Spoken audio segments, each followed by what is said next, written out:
Olá pessoal, sejam todos muito bem-vindos ao nosso canal Cidadão Galáctico Gaia. Meu nome é Paulo Donizete e hoje nós vamos falar sobre o universo de Nebadon, que é o nosso universo local aqui da Via Láctea, onde nós estamos inseridos.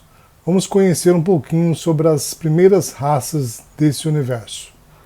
Antes da existência do universo material de Nebadon, ou universo bariônico também, que é dito pelos físicos, existia um universo imaterial, o qual ele dá toda a sustentação ao universo físico ou universo bariônico, ao qual nós vivemos.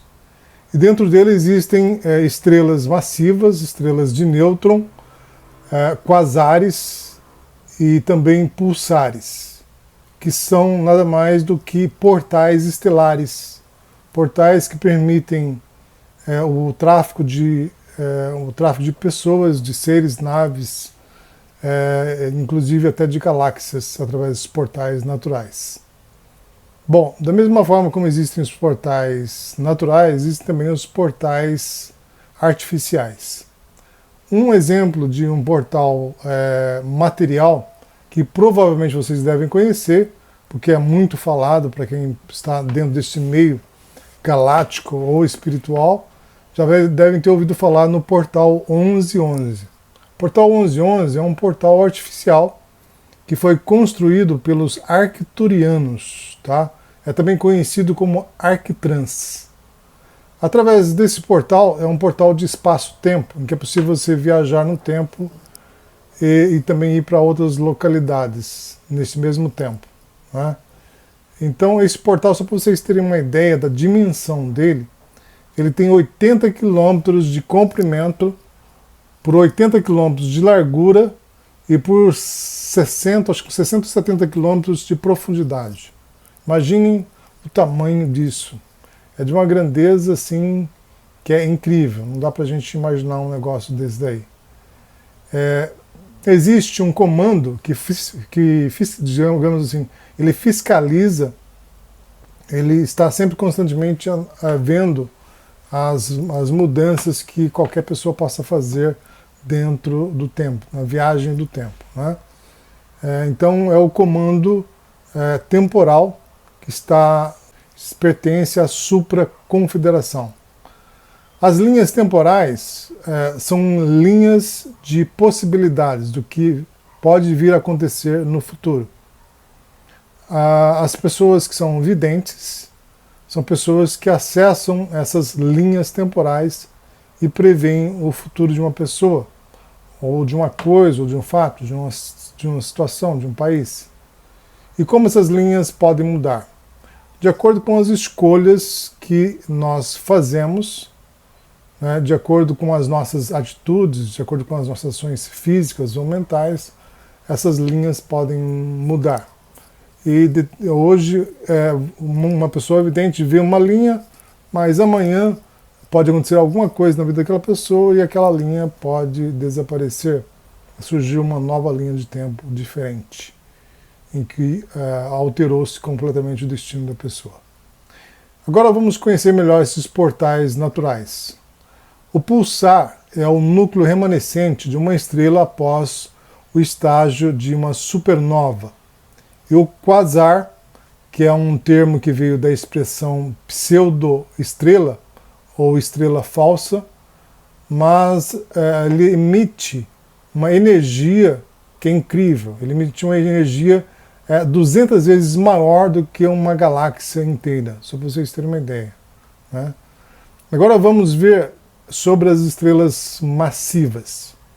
Estrelas massivas são estrelas que chegam a atingir 8 vezes ou mais a massa de uma estrela comum, como o Sol de Monmatia. Monmatia, para quem não sabe, é o nosso Sol aqui, nosso sistema solar.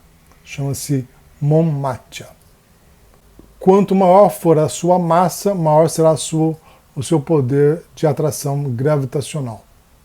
E por último, as estrelas de nêutrons, que são núcleos colapsados de outra grande estrela que antes do colapso teve massas de 29 sóis comuns.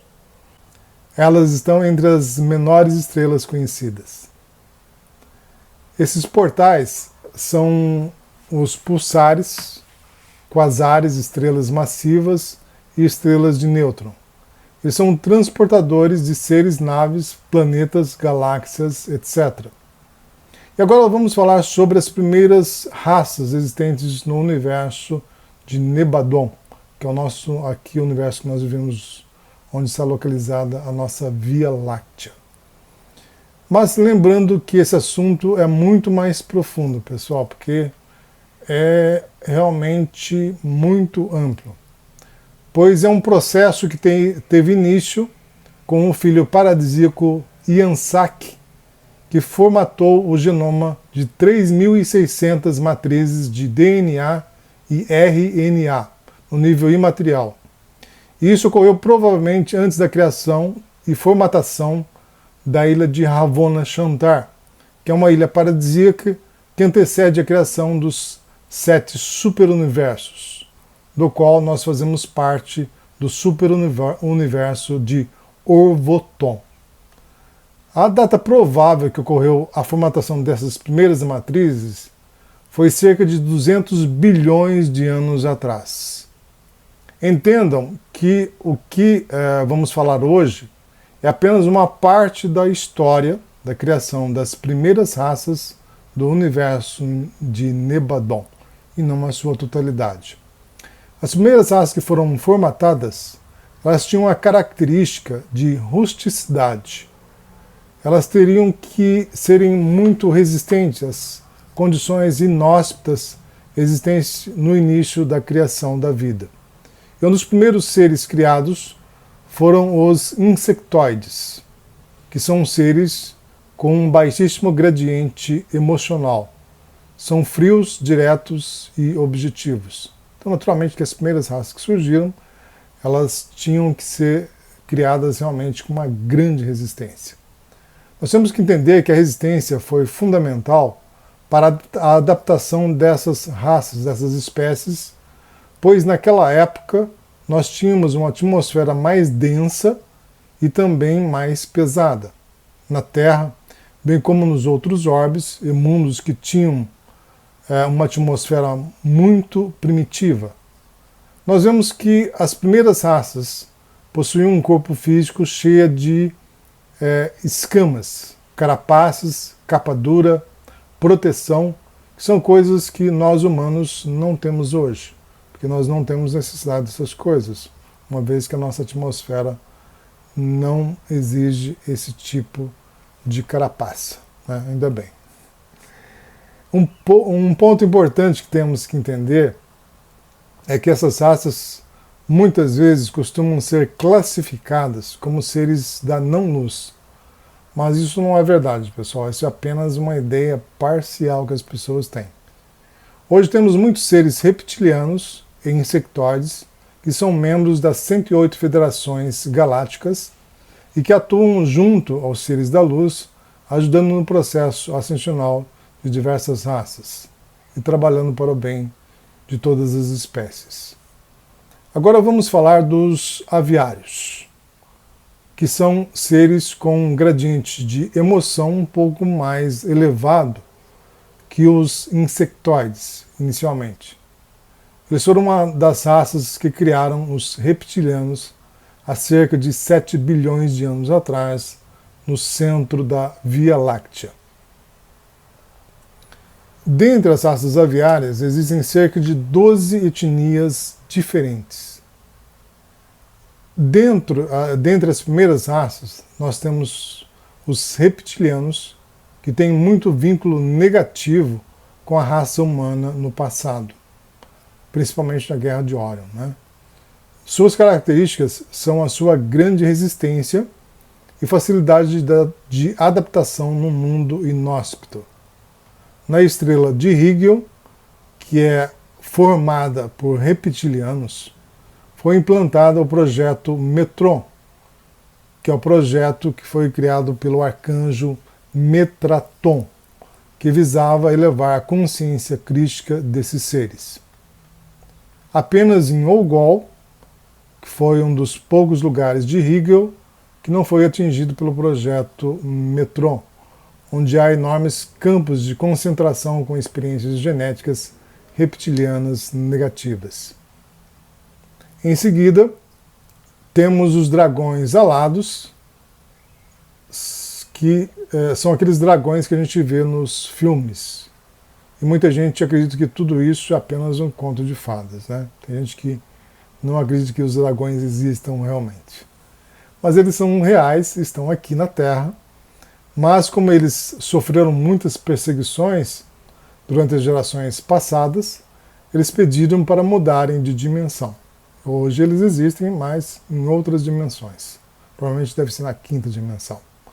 Quando os dragões alados foram formatados, eles respiravam metano e cuspiam fogo na constelação de Draco. Eles foram um dos primeiros seres a virem para o nosso planeta. Em torno de 2 bilhões e 700 mil anos atrás.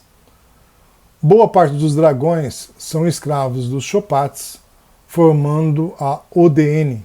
A ODN é a Ordem dos Dragões Negros. Assim como os Talsetianos também, que são escravos dos reptilianos.